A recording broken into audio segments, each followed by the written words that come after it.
El trabajo práctico número 3 tiene como tema principal grafos. Si ustedes van a la teoría de grafos, tienen un montón de conceptos chiquititos que tenemos que aprender. Es como que nos tenemos que aprender un diccionario específico de grafos, ¿sí? Y en los puntos 1 y 2 están orientados a que podamos aprender un poco eso. Entonces, en el punto 1 les piden que determinen BA. Este símbolo, ¿lo han usado alguna vez? A ver si cambio el color porque creo que este no se va a ver. Este,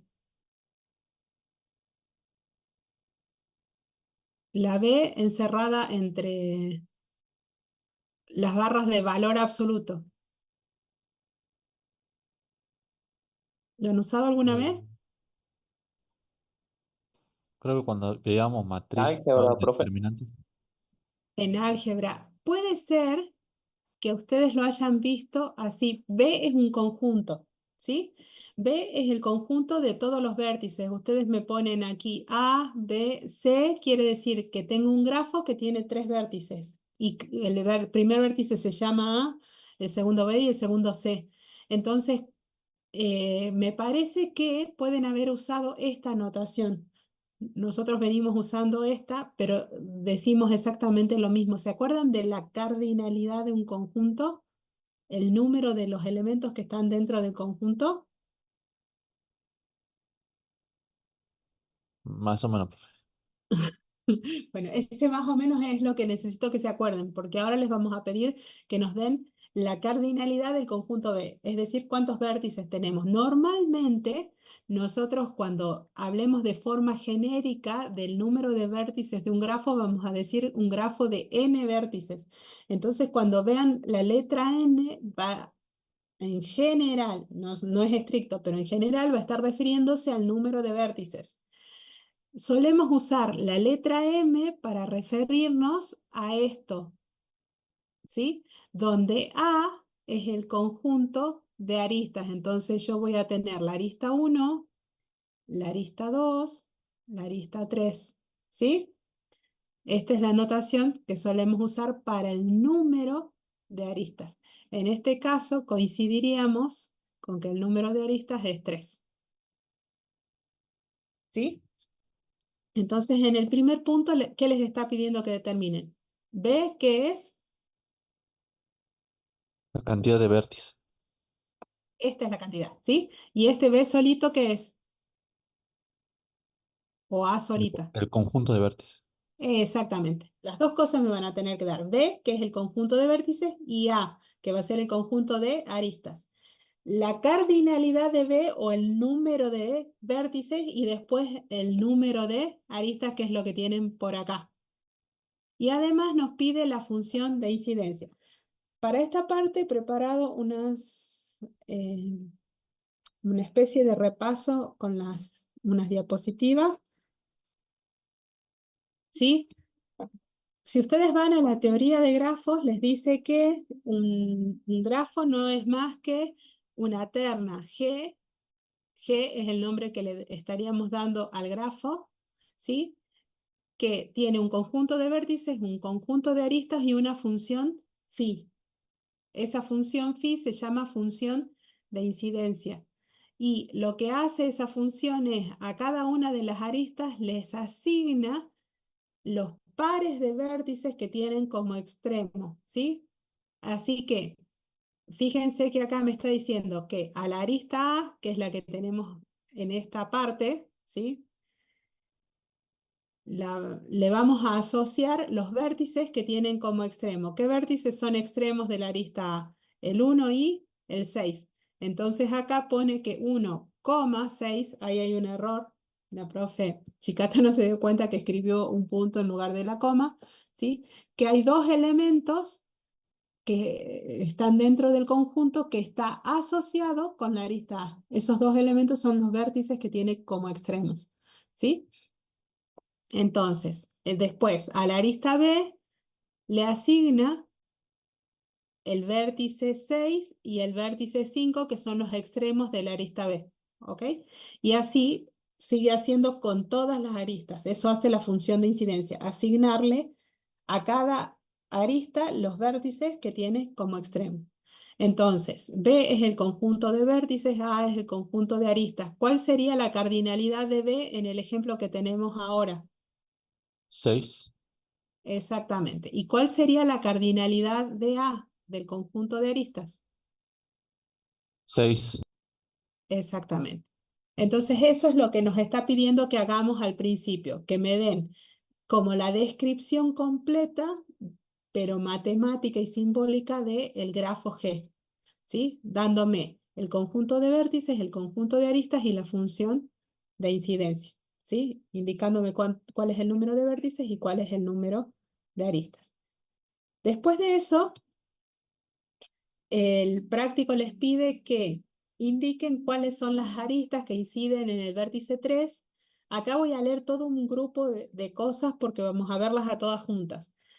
Los vértices adyacentes al vértice 4, las aristas adyacentes a la arista D, lazos, aristas paralelas, vértices aislados, vértices pendientes, y que determinen los grados de los vértices 3 y 4 y el grado total del grafo. ¿Sí? Muy bien.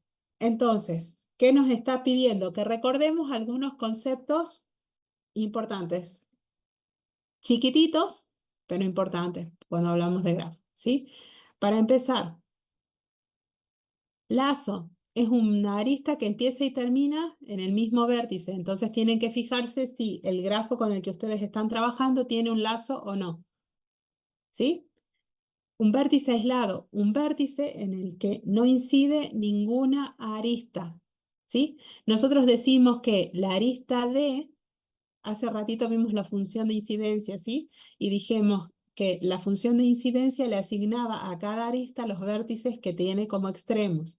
En otras palabras, esa función de incidencia me indica que D incide en los vértices 2 y 4, ¿sí? Entonces, eso es lo que tienen acá. Una arista incidente en el vértice 1, ¿me pueden decir? La arista A. Exactamente, y esa es la única arista. Como el vértice 1 tiene una única arista, ese vértice se llama vértice pendiente, ¿sí? Una única arista incide en el vértice 1. La arista que incide en el vértice pendiente se suele llamar arista pendiente. Cuando tienen como B y G dos aristas distintas que inciden en los mismos vértices, decimos que B y G son aristas paralelas. ¿Ok? Y vamos a llamar vértices adyacentes a 6 y a 5. ¿Por qué? Porque son extremos de una misma arista. ¿Sí? Entonces, ¿pueden decirme vértices adyacentes con 2? ¿Con el vértice 2? Vértice 4 y vértice 6. Perfecto. ¿Sí? Vértice 4 y vértice 6. Si buscamos vértices adyacentes con 1, El vértice 6 nada más. solo el 6. ¿Sí? Y lo mismo va a pasar si queremos buscar vértices adyacentes con 5. ¿Cuál es el vértice que es adyacente a 5? 6 nada más. Solo 6. Fíjense que tengo dos aristas que inciden en 6 desde 5, pero no puedo mostrar eso en la adyacencia. ¿Sí? Muy bien. Lo otro que les pedía es el concepto de grado.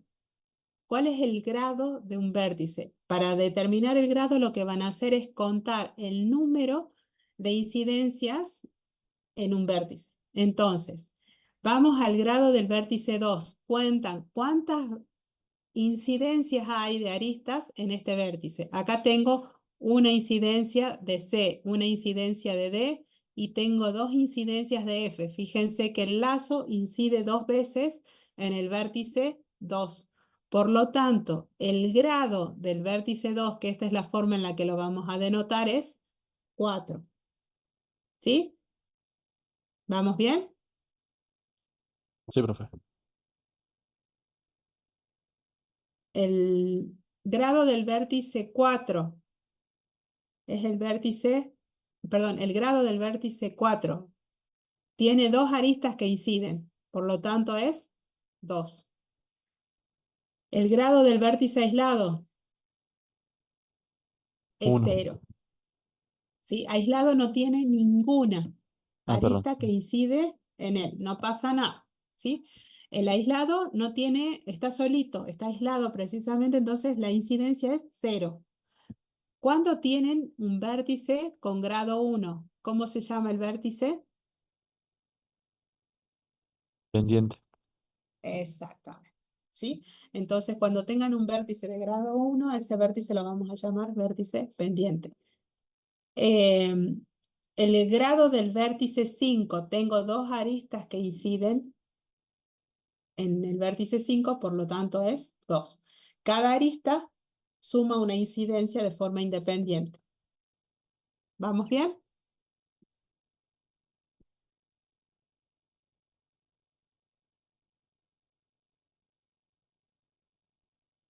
Después, a 1 y a 2 les decimos vértices adyacentes. Dijimos que tienen como, son extremos de una misma arista, ¿sí?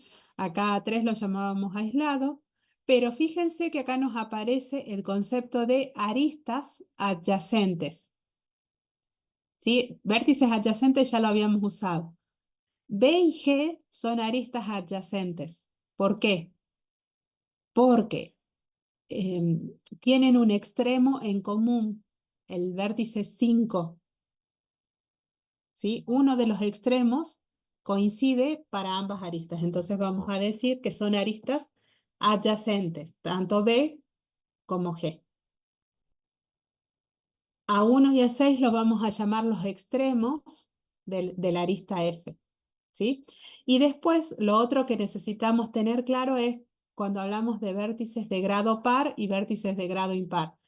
Acá tienen un ejemplo de un vértice de grado impar que tiene grado 3. Acá tenemos un ejemplo de un vértice de grado par que tiene grado 4. ¿Sí? ¿Pueden nombrarme otro vértice de grado impar, además del 2? El 4. Exactamente. El vértice 4 sería el otro vértice de grado impar. Para diferenciarlos, hagamos. Los impares van a quedar en un recuadro, los pares en un círculo, los otros vértices de grado par, 1 y 5. 1 y 5. ¿Sí? Muy bien, esto lo vamos a volver a charlar en un ratito a lo de los vértices de grado par o impar. Y si volvemos un ratito a lo que nos pedía, creo que este es un enunciado viejito, pero si ustedes miran el enunciado, creo que les pide la matriz de adyacencia y de incidencia también, o eso se los pide en el punto 2, no lo recuerdo. En el punto 2, ¿sí? Entonces, ¿qué es la matriz de incidencia? Es una matriz que solemos utilizar como una matriz binaria de ceros y uno. No siempre, porque nosotros los informáticos aprovechamos la definición matemática y la aprovechamos al máximo, y a veces los casos prácticos es como que nos obligan a ir un paso más allá, a ver si podemos hacer una mejor utilización de esta definición Es teórica, importante trabajar. ¿sí? La matriz de incidencia está definida como una matriz que se puede utilizar para describir los grafos que no tengan lazos, ¿sí? Es una matriz que va a tener m filas, donde m estoy diciendo acá que es el número de vértices, y k columnas, donde k es el número de aristas. Entonces, acá voy a tener una fila por cada uno de los vértices y una columna por cada una de las aristas. ¿Sí? Acá van las aristas, acá van los vértices. ¿Estamos de acuerdo? Vamos a poner un 1 si el vértice y A sub J son incidentes. Entonces yo puse un 1 acá. ¿Qué quiere decir eso? Que ese vértice está conectado con o mejor dicho, que esa arista conecta ese vértice. Exactamente, yo tengo a la arista A aquí, que está conectado con el vértice 1. Eso quiere decir que si yo lo dibujara, voy a tener un vértice que se va a llamar 1 y que va a haber una arista que incide en ese vértice que se va a llamar A. ¿Cuál va a ser el otro extremo de la arista A? El vértice 6. Exactamente. ¿Sí? Entonces, fíjense que en esta matriz vamos a encontrar toda la información que necesitamos para reconstruir el grafo. Entonces, voy a tener una arista B que va a ir entre 5 y 6. Entonces, por ejemplo, puedo poner una arista B que conecte el vértice 5 con el vértice 6. Y después voy a tener una arista C que vaya desde el vértice 2 al vértice 6. Entonces, por acá podré poner un vértice 2 y la arista C. ¿Pueden dibujarlo de otra forma? Sí. La matriz me permite volver a una representación gráfica, pero a lo mejor la gráfica que resulta después no está dibujada de la misma forma que la original, pero no importa mientras se cumplan las cosas que no necesitamos que cambien, que tengan la misma función de incidencia, el mismo conjunto de vértices y el mismo conjunto de aristas, ¿sí? Después tendríamos una arista D que va desde el vértice 2 hasta el vértice 4, así que podríamos hacerla por acá, ¿sí? Vértice 4, para acá, la arista D, y tendríamos otra arista E que va desde el vértice 4 hasta el vértice 6 también, o estoy dibujando mal. Sí, profe, desde No, el vértice 4 6. desde el vértice 4 hasta el vértice 6 es acá, ¿sí? Desde el 4 hasta el 6. ¿Cómo se llama esta? E. F, y acá les estoy marcando una diferencia. Fíjense que tengo solo un 1 y acá vamos a empezar a diferir en el ejemplo de este. A propósito, estoy dejando un ejemplo que no cumple con esta condición y mostrarle cómo los informáticos a veces forzamos la definición matemática para adaptar las situaciones. Solo tengo un 1. Fíjense que en cada columna hasta donde veníamos trabajando había dos unos. ¿Sí? Si ustedes cuentan el número de unos, acá es 2, 2, 2, 2, 2, y acá llegamos a que tengo solo un 1. ¿Qué quiere decir eso? Que estoy forzando la definición de la matriz de incidencia y trabajando con un grafo que tiene un lazo. Ese lazo solo incide en el vértice 2, entonces incide únicamente acá, en ese vértice. ¿Sí? Esa sería la arista F. ¿Ok? Sí, profe. Eso, si ustedes van a la definición estricta, les dice no tiene que tener lazos.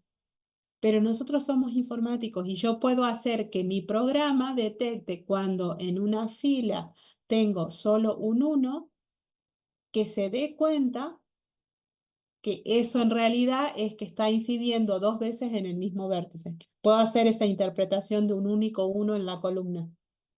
¿Está? Entonces puedo alterar el algoritmo para que funcione a pesar de que la matriz está representando un gráfico que sí tiene lazos. La restricción matemática me dice que no tiene que tener lazos. ¿Por qué? Porque si ustedes siempre trabajan con un grafo sin lazos, cuando ustedes suman la cantidad de 2, 2, 2, 2, 2, 2, acá tendría que ser un 2, ¿sí? 2, esto sería el grado total del grafo. Entonces yo tendría acá 2, 4, 6, 8, 10, 12, 14 sería el grado total de mi grafo, ¿sí? Pero si tengo un 1 como pasa acá, les va a dar 13 y no me va a dar el grado total. Por esa razón es que acá tengo la restricción matemática, la matriz solo funciona cuando el grafo no tiene lazos, ¿sí? Pero nosotros que somos informáticos perfectamente podemos hacer que cuando detecta que hay solo un 1 en la columna, multiplique ese 1 por 2 y me dé igual el resultado correcto, ¿verdad? Sí, profe.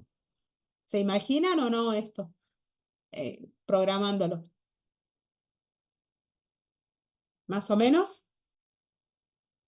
Más o menos. ¿Por qué me interesa que empiecen a imaginar esto en programación? Los grafos modelan cualquier cantidad de problemas que se procesan en la informática, que se llevan a algoritmos en la informática. El algoritmo de búsqueda de Google, el que hizo el super salto hace unos años, ustedes son muy chiquitos para acordarse, pero hace unos años había un montón de buscadores, Yahoo, Altavista, ¿sí? AOL creo que había otro, ¿sí?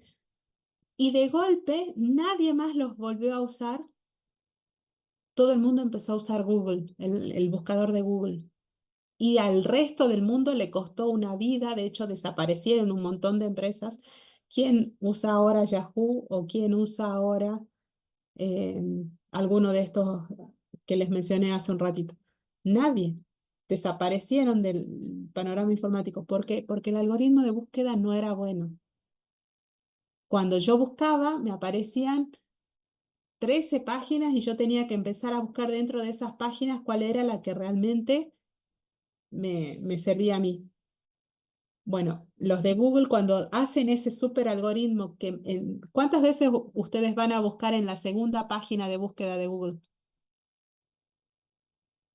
¿Alguien utiliza la segunda página o normalmente en la primera encuentran lo que están buscando? Normalmente en las primeras siempre, profe. O Ujú. casi siempre. Casi siempre. Bueno, esa fue la magia, digamos, de Google. ¿Qué hay detrás de eso, de la magia de Google? Un grafo. Un grafo particular, no es un grafo general. ¿Sí? ¿Y cómo se imaginan que representa ese grafo el algoritmo de Google? A través de una matriz. No sé si es una matriz de incidencia, una matriz de adyacencia o una matriz adaptada a partir de estas, redefinida a partir de estas. ¿Está? Pero entonces nosotros tenemos que acostumbrarnos a que muchos de los problemas de la informática se van a modelar a través de grafos. Y yo tengo que aprender a manejar los grafos no desde el dibujito, sino desde la matriz. ¿Ok? Entonces, por eso les empiezo a decir, ¿se están imaginando cómo podrían programar para que, aunque yo esté yéndome de la teoría y esté utilizando algo que sí tiene lazos, puedo hacer que el resultado me funcione igual? Hay técnicas y estrategias que puedo utilizar para adaptar la teoría y hacerla funcionar, porque yo puedo usar un algoritmo y codificar el algoritmo a mi conveniencia. ¿Ok? Entonces, por eso les estoy diciendo, empiecen a prestarle atención a estas matrices que por ahí no son tan amigables, pero me permiten después llevar a un algoritmo, un grafo. ¿Sí? Y el grafo en sí me representa un problema que se resuelve en la vida real, que se presenta en la vida real, ¿sí? Ok, y entonces me queda la última, que sería la arista G, que conecta al vértice 5 con el vértice 6. De nuevo tenemos acá una arista G que conecta al vértice 5 con el vértice 6, ¿sí? Entonces, desde la matriz pudimos reconstruir de nuevo el grafo, ¿sí? Ese es el objetivo de la matriz de incidencia y de la matriz de adyacencia. Me permiten tener toda la información relevante representada en una matriz en lugar de en forma gráfica, ¿sí? Y por otro lado, tenemos la matriz de adyacencia de vértices. Acá también tienen una restricción que dice sin aristas paralelas, pero ustedes van a ver que los informáticos normalmente nos las arreglamos y hacemos alguna adaptación como las que les estoy mostrando acá, ¿sí? Eh, en el ejemplito, ¿sí? La teoría dice que la matriz de adyacencia tiene que ser para un grafo que no tiene aristas paralelas. La matriz de adyacencia es una matriz de orden n por n, donde n es el número de vértices, ¿sí? Entonces, tengo 6 vértices, mi matriz va a ser 6 por 6. ¿Y dónde voy a poner un 1? Si BI y BJ son adyacentes. ¿Qué quería decir que eran adyacentes? Se conecta un vértice con otro. Exactamente, a través de una arista se conecta, ¿sí?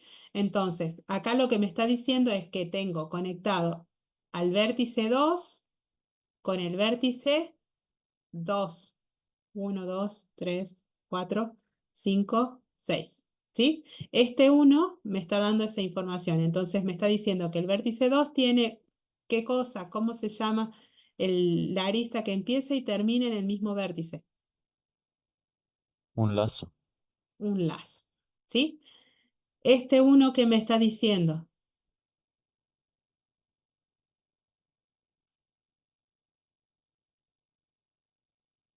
Que hay aristas paralelas. este 1, Ah, no, no, perdón. No, veía el 2 de el, abajo. eh, el de abajo sí. Este 1, el que tengo acá, si quieren cambio el color así pueden seguirme.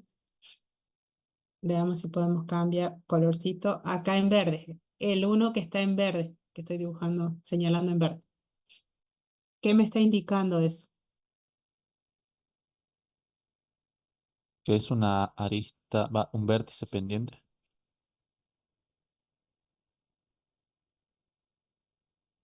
Un poquito más atrás, fíjense, antes de decirme si es pendiente o no. ¿Qué me está diciendo respecto a cuáles son los extremos?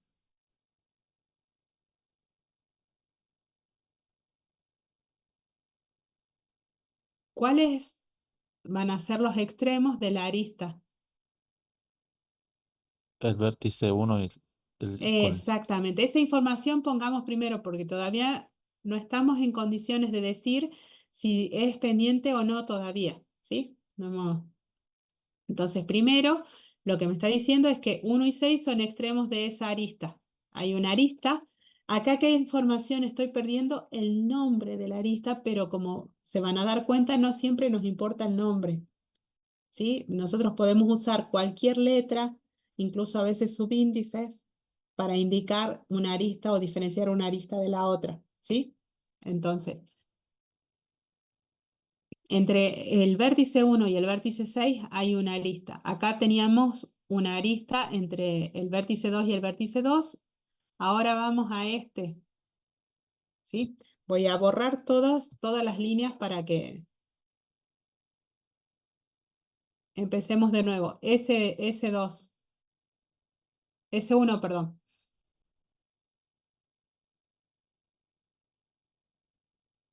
¿Qué me está indicando?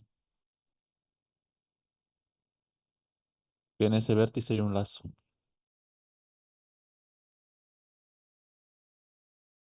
Ah, no, no, perdón, perdón.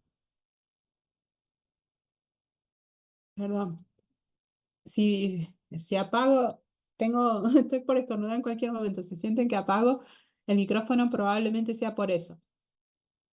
¿Cuáles van a ser los extremos de la arista que tenemos acá?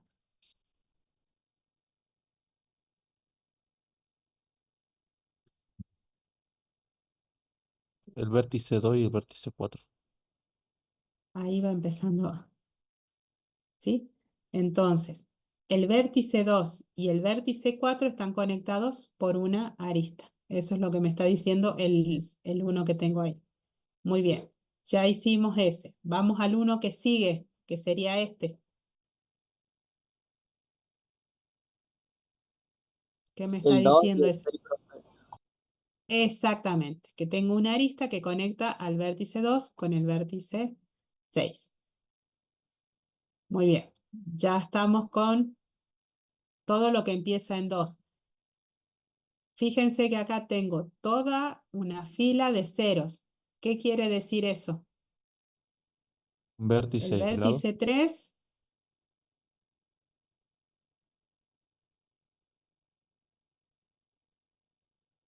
me pareció escuchar algo, pero no entendí. Un vértice aislado. Exactamente. También la columna del 3 es 0, si se fijan. Entonces el vértice 3 es un vértice aislado. Fíjense cómo puedo ir encontrando y descubriendo un montón de información. Ninguna arista incide en 3. Eso es lo que me está diciendo toda la fila de 0. Y como ninguna arista incide en 3, ahora sí puedo ir a la conclusión de es un vértice aislado. ¿Sí? Este 1, ¿qué me está diciendo?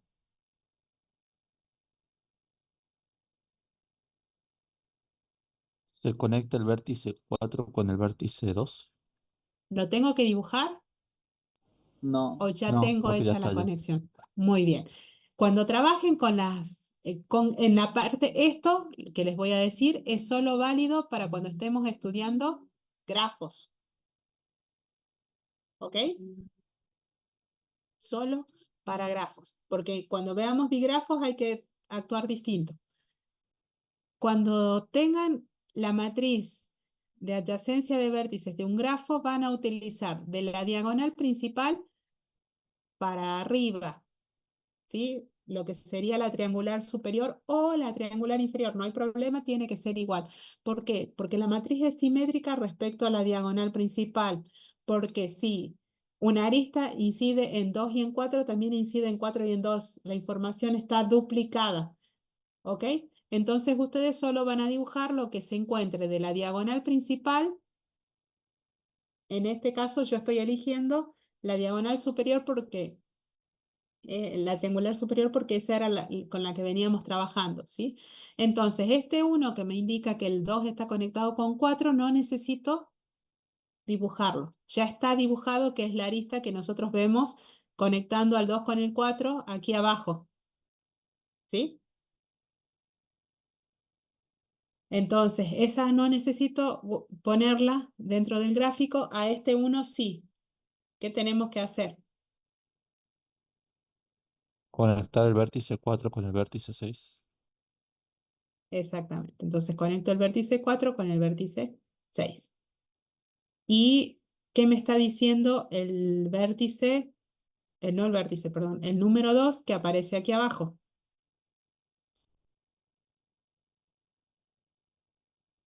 un lazo. Sería lazo si la 5 estuviera conectada con el 5, pero acá tengo el 5 conectado con ¿cuál? Con el Ah, con el 6 6, sí, sí, sí. y es una arista Eso, paralela. exactamente. Entonces, tengo al 5 conectado con el 6 dos veces. Fíjense que acá decía que el grafo no tenía que tener aristas paralelas. Esto, sin aristas paralelas, me permite conservar la matriz binaria, que tiene un montón de ventajas si yo logro conservar la matriz binaria. Puedo aplicar operadores lógicos, AND, OR, XOR, ¿sí? Entonces, dependiendo del problema que yo tengo, en algunos casos me puede interesar preservar la matriz binaria y entonces me ajusto, trabajo con grafos que no tengan aristas paralelas. Pero en otros casos me va a convenir olvidarme de la arista paralela, perdón, olvidarme de la matriz binaria porque no necesito usar los operadores lógicos o porque mi problema es muy simple y no importa si la matriz es distinta de una matriz binaria y tengo que ir a las operaciones matemáticas clásicas, ¿sí? El poder computacional me permite hacerlo y entonces no hay problema. Ustedes van a tener que elegir cuándo mantener la matriz binaria original y cuándo no. Lo que van a tener que hacer es decirme cuando cambien esta definición matemática, cómo la cambian y por qué. ¿Sí? Entonces, como hay aristas múltiples, ¿sí? Y queremos utilizar una matriz no binaria, lo que vamos a hacer es poner el número de aristas que inciden en el vértice cuando haya aristas múltiples, ¿sí? Paralelas. Porque también podría darse el caso, no es este, de que tengan 3 aristas que conectan a los vértices 5 y 6 y entonces pondrían acá 3. ¿Se entiende? Entonces ponen el número de aristas múltiples que tengan conectando a los vértices. ¿Estamos? Sí, profe. ¿Vamos bien? ¿Más o menos? Más o menos. Más o menos. Mucha información junta, ¿no? Ok. Pero con toda esta información, fíjense, aristas que inciden en el vértice ya lo sé contestar, vértices adyacentes, lazos, aristas paralelas, vértices aislados, vértices pendientes, el grado del vértice, el grado total, que acabamos de decir que es cuando sumo el grado de todos los vértices, eso es el grado total del grafo, ¿sí? Ahora tenemos que empezar a ver esta parte, cómo podemos hacer para averiguar si el grafo es conexo, simple, si tiene ismos, puentes, ¿sí? Esa partecita. Entonces sigamos avanzando un poquitito más. Hay este teorema, ¿sí? Me dice que si ustedes suman los grados de todos los vértices, es decir, esto es el grado total del grafo, va a ser igual a 2 veces el número de aristas, ¿sí? No importa cuál sea el número de aristas que tengan, como va a estar multiplicada por 2, ¿qué clase de número va a ser el resultado de esa suma? El grado total va a ser qué tipo de número si Número par. multiplica. Exactamente. Eso es lo que me está diciendo este teorema. A este teorema lo van a ver en algunos libros como el teorema del apretón de manos. ¿Sí? Y de ese teorema se deduce esta fórmula que tienen por acá abajo, que ustedes pueden sumar por un lado los vértices de grado par y por otro lado los vértices de grado impar. Y ahora voy a retroceder un ratito a la diapo. ¿Se acuerdan que acá habíamos separado los vértices de grado par y de grado impar? ¿Sí? Sumemos los vértices de grado par.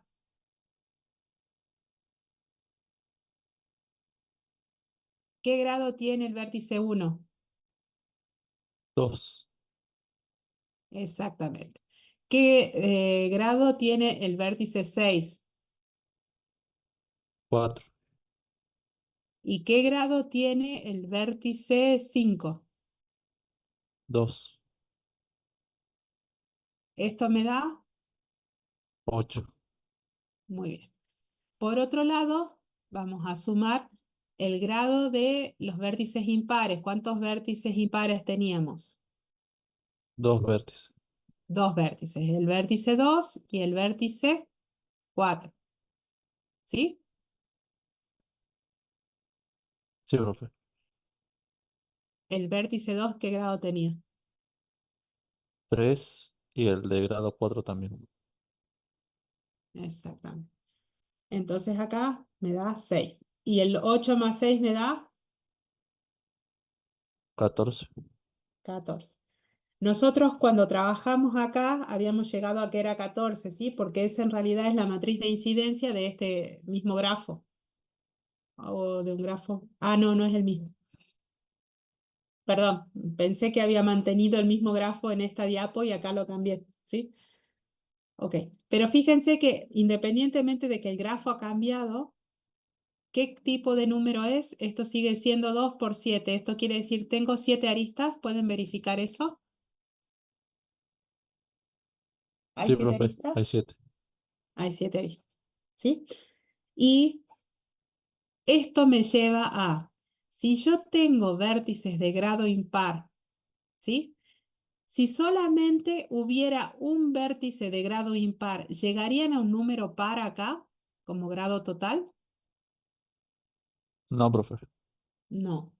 Entonces, como consecuencia de que la suma o el grado total tiene que ser par, acá lo que les está diciendo es que va a haber un número par de vértices de grado impar.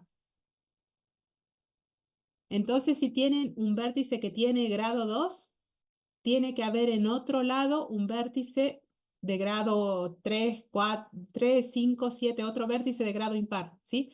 Si tienen un vértice de grado 3, en algún lado tiene que haber otro vértice de grado impar, ¿sí?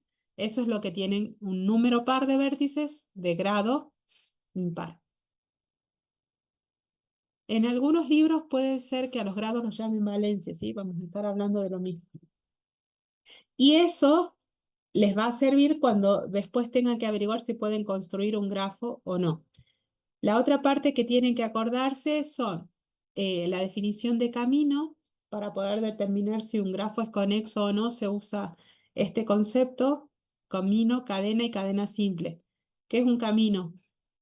Una sucesión alternada de vértices y aristas. Ustedes se paran en un vértice, digamos el vértice 1, y ahora alternan vértice, arista, vértice, arista, vértice, arista, y logran llegar, por ejemplo, al vértice 4, ¿sí? O al vértice 5. Lo que están haciendo es una sucesión de vértices y aristas de forma tal que los vértices y las aristas son adyacentes, eso sí.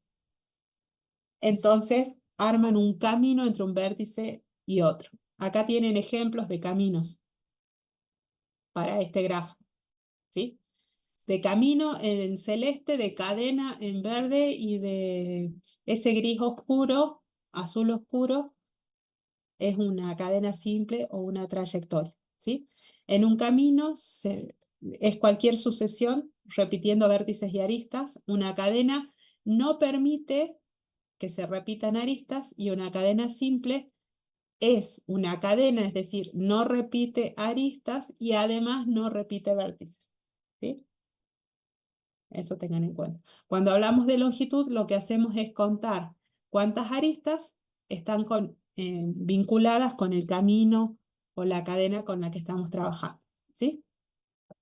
Muy bien. Y cuando empezamos la sucesión de vértices y aristas y terminamos en el mismo vértice, decimos que es un camino cerrado. Entonces, si yo arranco en 6, hago una vuelta de este tipo y vuelvo a terminar en 6, estoy haciendo un camino cerrado, ¿sí?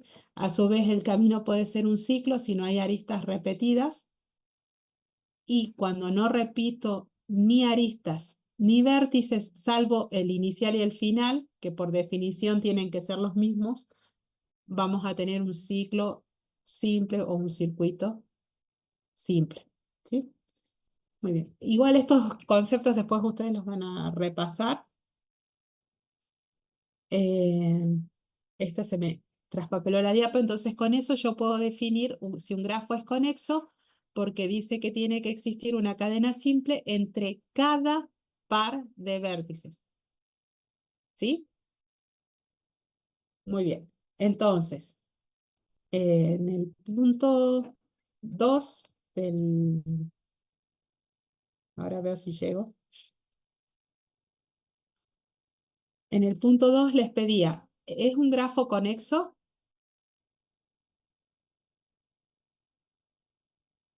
¿Es un grafo simple?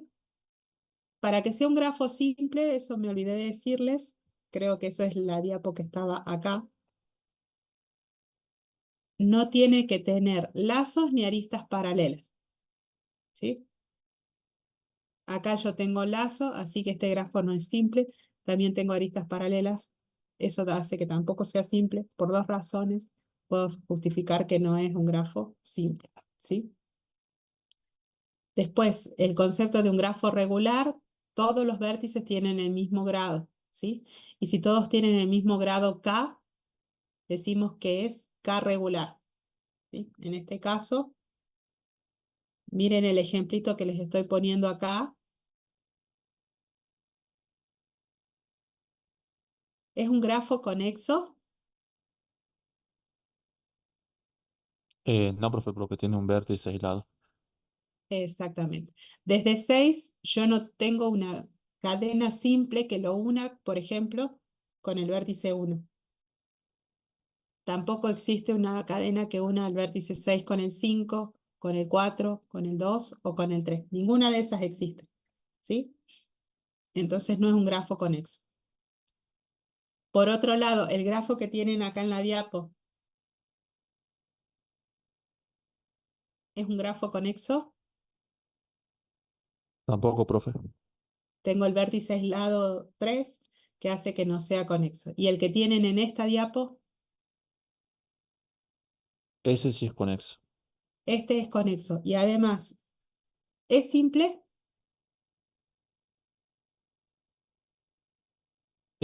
Sí. Pero- Acuérdense que simple era, ¿qué No, me tengo que fijar? que no tenga Si hay vértices, ni aristas paralelas no ni vértices. lazos. Eso, lazos y aristas paralelas, ¿sí? Entonces, como tengo vértices que son, no vértices, aristas que son un lazo y aristas paralelas, dos razones para decir que no es un grafo simple. Y el otro que teníamos por acá dibujado, este, sería un grafo conexo. Sí. Acá arriba, miren, tenemos un No. montón No, no, escrito, no, por no. eso probablemente nos perdamos, pero sí. Simple, conexo no, pero simple, Sí, porque no hay aristas paralelas ni lazos. exactamente, ¿sí? No es conexo, pero sí es un grafo simple. Después el enunciado les pide que indiquen si el grafo tiene istmos o puentes. Entonces, para eso,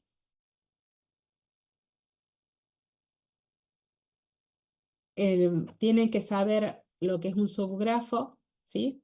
Pero lo esencial es esto. Puente es una arista que si ustedes la sacan, el resultado, que es lo que pueden ver acá, por ejemplo, es un nuevo grafo, pero no conexo. Yo acá partí de un grafo conexo. El grafo que tengo acá es un grafo conexo, ¿verdad? Sí, profe. Pero tengo un problema. Si yo le saco la arista B, el grafo ese se transforma en esto. Pueden ir desde el vértice 6 hasta el vértice 5, por ejemplo, si no está la arista B. No se puede. Exactamente. Entonces, a este grafo se lo llama el grafo, el subgrafo restante respecto a la arista B y se lo denota así, ¿sí? Subgrafo restante respecto a B.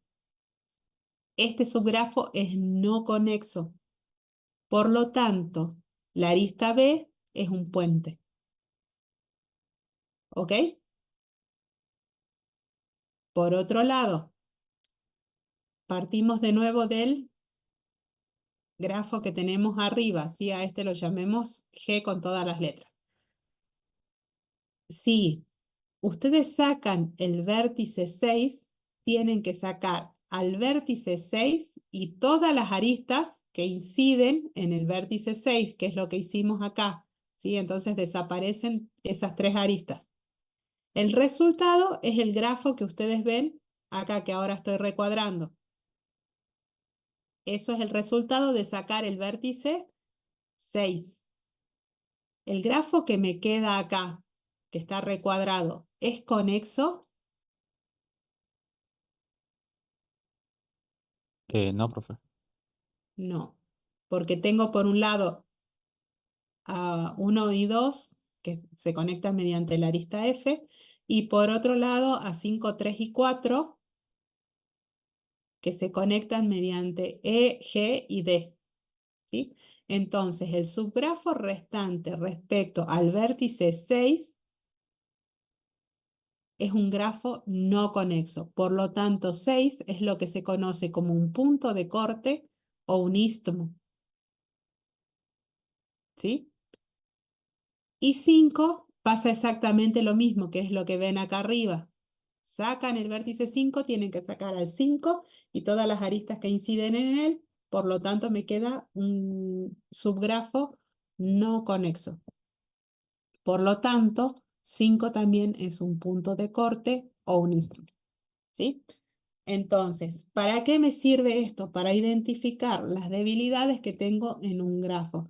Por ejemplo, este tipo de esquemas se utilizan para representar las conexiones en las redes, donde los vértices son los servidores o los usuarios de una red y las aristas son los cables que conectan. Entonces, si miran así, los puentes cuando se cortan, cortan la comunicación de la red. Y lo mismo pasa con los istmos. Si yo pierdo un istmo, pierdo conexión entre una parte de la red y la otra. ¿Ok? ¿Vamos bien? Entonces, lo que tienen que hacer en este punto es identificar en el grafo que me están dando. ¿Hay istmos? ¿Hay puentes? En este grafo pueden encontrar algún istmo o puente en el que tienen ahí chiquitito. Creo que no lo puedo hacer más grande. No me deja hacer más zoom.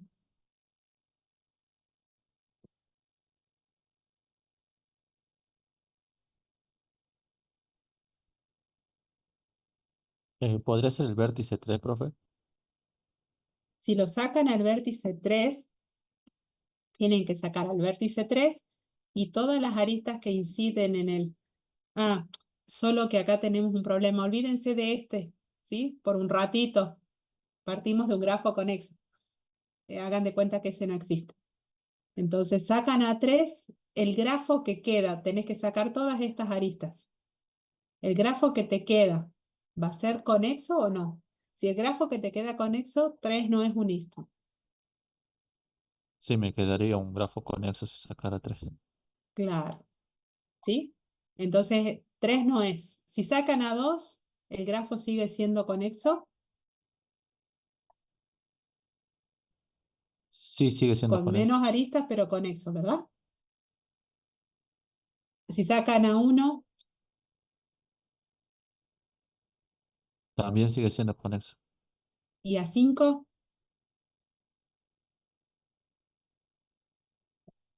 Sigue siendo conexo. exactamente.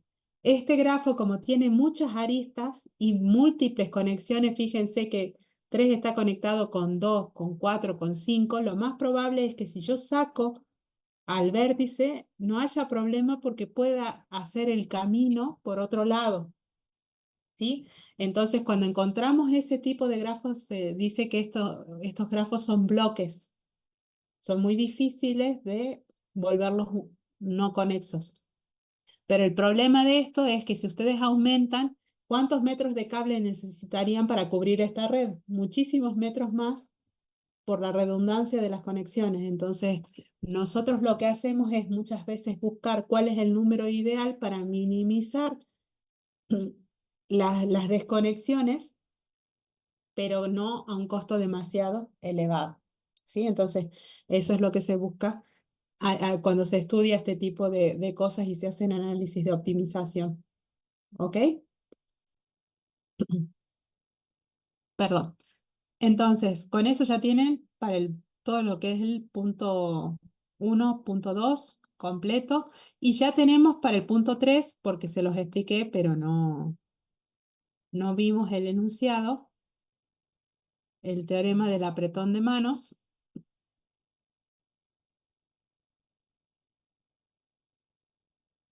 que acá es donde van a usar esta información cuando les den ejercicios de este tipo. ¿Es posible construir un grafo que tenga 4 vértices con grados 1, 1, 2 y 3?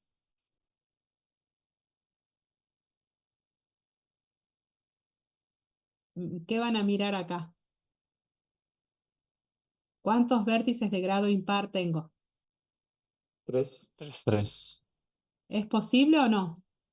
No, profe, no es posible. Tenía que ser No es par, que no, posible. profe. ¿Cómo? Tenía que ser par, puede ser. Exactamente.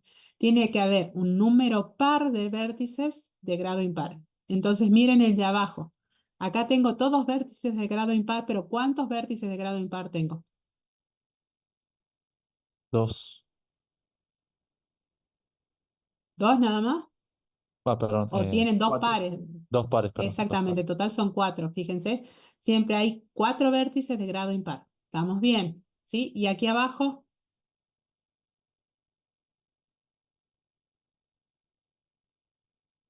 También se puede. Tengo dos pares de Exactamente. vértices impares.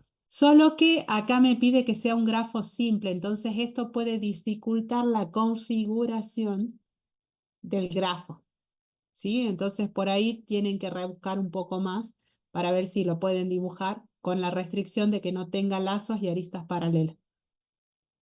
Y acá,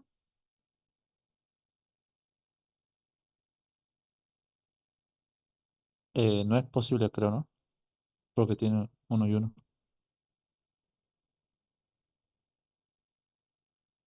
pero el número de vértices de grado impar, ¿cuánto es? Es par. Par. Es par. Entonces, aparentemente sí se puede construir. Igual tengo que fijarme si hay otro tipo de restricciones, ¿sí? Bueno, en este caso me están pidiendo que determine el número de aristas que tiene el grafo, ¿sí? ¿Qué es lo que tienen que hacer? Sumar 2 más 3 más 9, eso les va a dar el grado total, porque el cero no va a aportar. Y cuando tengan el grado total, sabe que eso es igual a 2 veces el número de aristas. Entonces, a este número lo igualan con 2m y después despejan el valor de m. Y ya está. ¿Sí? Y el que tienen abajo es exactamente, tienen un grupo de 9 personas, es posible que esas 9 personas den exactamente a 5. Yo voy a poner 3 personas acá, ¿sí? Es posible que esas 3 personas saluden a exactamente, no, voy a tener que poner más, voy a tener que poner 5 porque si no, no me va a dar. Pongamos a 5 personas. Es posible que esas 5 personas saluden exactamente a 3.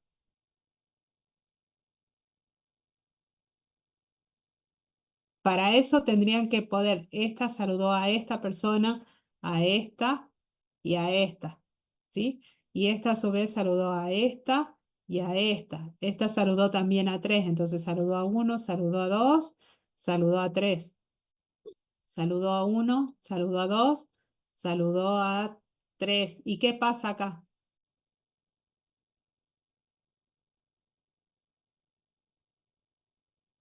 ¿Es posible hacer eso?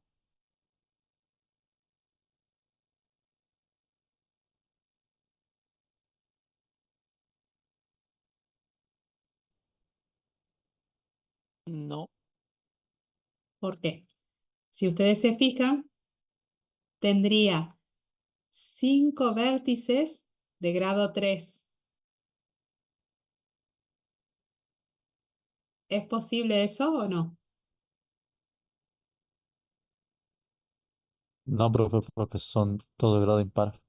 Exactamente. Tengo un número impar de vértices de grado impar, por lo tanto no es posible que eso ocurra. ¿Sí? Bueno, ese es el tipo de planteo que les está haciendo en esos ejercicios. Utilizando lo que ustedes saben del teorema del apretón de manos, pueden determinar si es posible o no determinar un gráfico o dibujar. ¿Ok? Después, en el último punto, no es el último, pero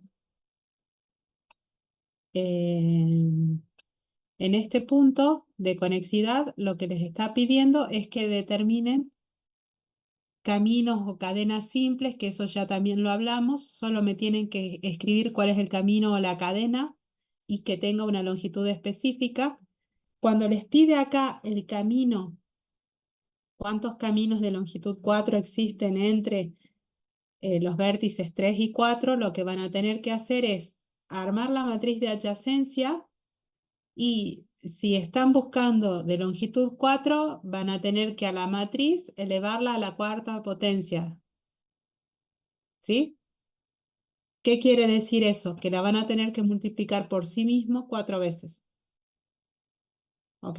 La matriz por la matriz, por la matriz y por la matriz. Y cuando hagan eso, ¿sí? Yo acá tengo armadita la matriz por la matriz, de nuevo por la matriz y por la matriz. ¿Sí? Era entre los vértices 3 y 4, entonces me fijo entre, perdón, El vértice, uy, se me fue para cualquier lado. Ahí volví. Entonces ahora me fijo entre los vértices 3 y 4. Esta es la última matriz. Esta ya es la matriz de la relación elevada a la cuarta, ¿sí? Este es entre el vértice 3 y el vértice 4. Sería esta posición. Me da un 10. Eso quiere decir que hay 10 caminos entre los vértices 3 y 4 de longitud 4. ¿Ok? Entonces, cuando lleguen a ese punto, multiplican a la matriz por sí mismo. Es el producto de matrices que ustedes conocen desde siempre. No es matriz binaria ni nada, es producto de matrices. Esto es la longitud. Si están interesados en encontrar los caminos de longitud 6, van a tener que elevar la matriz a la sexta potencia. Y van a hacer lo mismo, se van a fijar qué pasa entre los vértices 3 y 4. ¿Cuántos caminos de longitud 6 hay? Va a ser lo que aparezca en esa posición, ¿sí? Eso es lo único nuevo que tienen para calcular. Y después, para el punto de Euler, lo que tienen es que les van a dar el gráfico y van a tener que aplicar los teoremas de Euler para decir si es un grafo euleriano o si tiene un ciclo de Hamilton, ¿sí? Para lo de Hamilton pueden usar como ayudas a Dirac y Ore, pero no son demasiada ayuda, ¿sí? Entonces, ¿qué van a hacer para ver si hay Euler o Hamilton? Para Euler saben que si todos los vértices son de grado par, ¿qué pasa?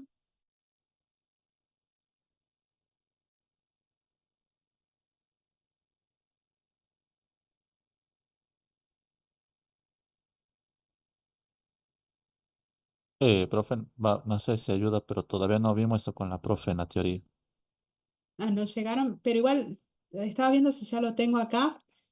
Creo que no lo tengo en una diapo abierta. Tengo eso en una diapo para abrir también un segundito, ya se los muestro, porque lo van a necesitar para poder hacer esta partecita. Sí, lo van a ver el lunes con ella, pero yo les cuento ahora. Cortito, súper cortito y así cuando vayan a la práctica. mm, Tampoco vieron isomorfismo, ¿no es cierto? O ya vieron isomorfismo.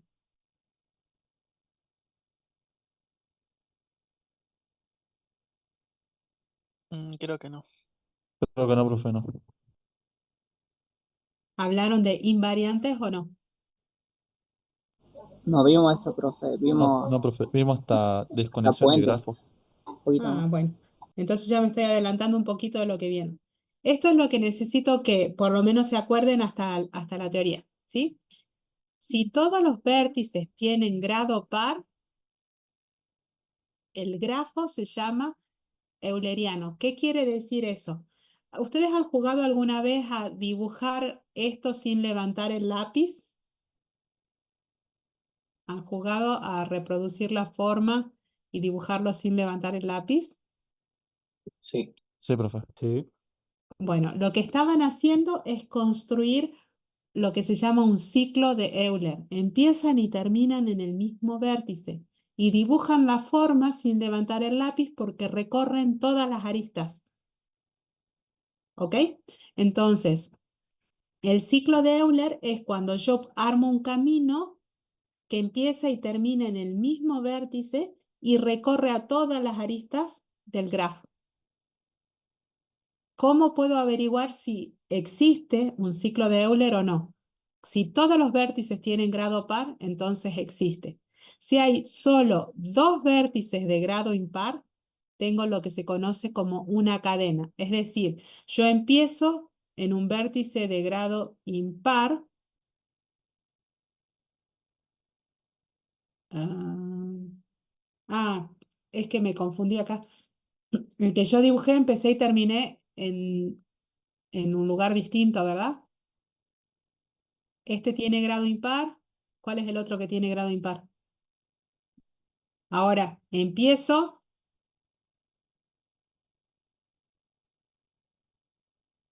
y voy a terminar en el vértice de grado impar, ¿sí? Eso es una cadena porque empecé en 4 y terminé en 5. En cambio, el vértice 2 y terminar de nuevo en el vértice 2 dibujando toda la figura sin levantar el lápiz, ¿sí? Que hemos jugado un montón de veces cuando éramos chicos este tipo de cosas. Solo hay que encontrar la forma, ¿sí? Entonces, si todos los vértices tienen grado par, entonces tengo un ciclo de Euler.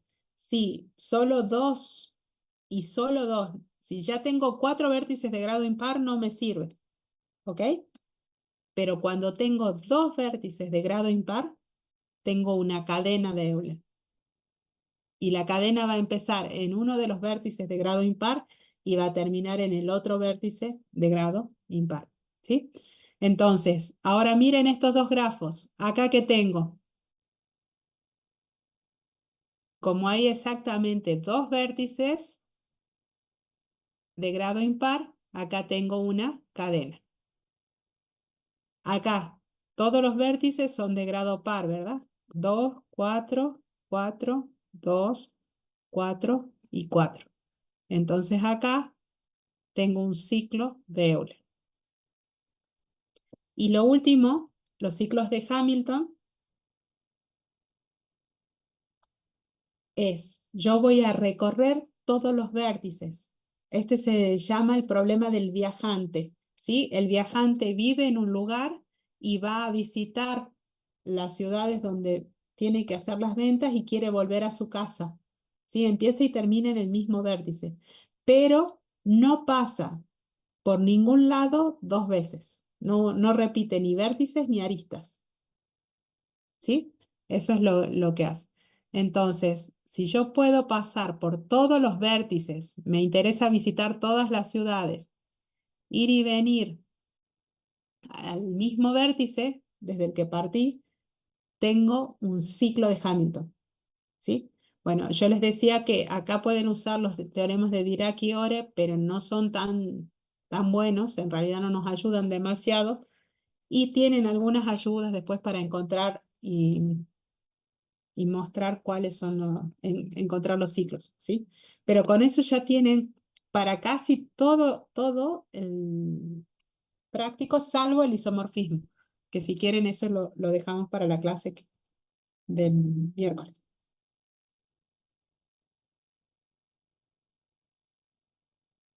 Ok, ahora nos quedaríamos en modo consulta porque ya les estoy dando como los tips para resolver el 90% del práctico.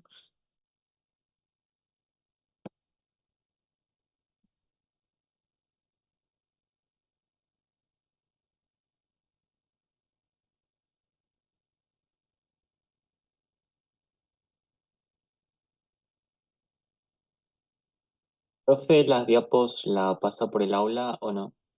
¿Qué diapos? Las de acá son solo de la clase. Nunca suban al aula las que doy en los tips. Ah, bien, bien. Así que o aprovechan la clase de tips o la graban. Que sé que hay gente que la graba por ahí, pero estas nunca las subo.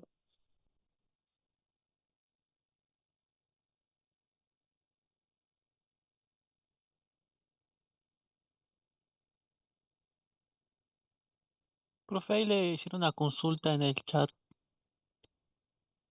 Sí, Agustina, todavía no he tenido tiempo de revisarlo a ese ejercicio, el que me estás preguntando. Necesito tiempo para sentarme con el ejercicio y resolverlo. No he podido mirar. Así que ese se los voy a deber para la otra clase de consulta, ¿sí? Cuando tenga un tiempito, como estuve dando clases ayer después que salí de ustedes, tenía otra clase y hoy a la mañana a las 9 tenía otra. Esa te debo, como lo tengo que revisar, te debo. Háganme acordar el otro jueves en la consulta y lo vemos, porfi, Agus.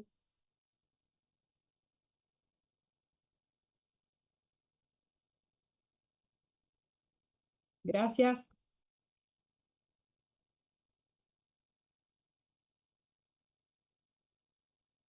Otro ejercicio sí lo podemos ir viendo.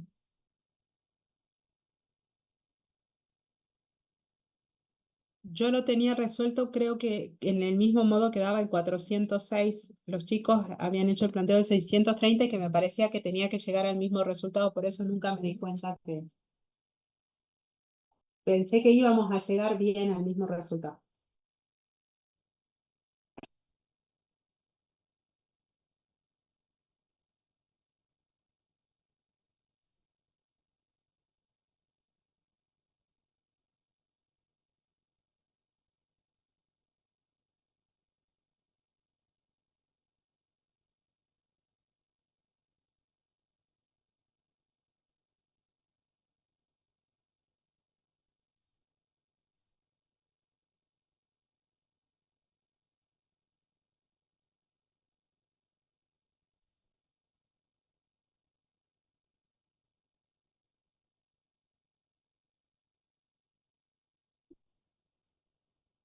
¿Alguien más tiene alguna consulta?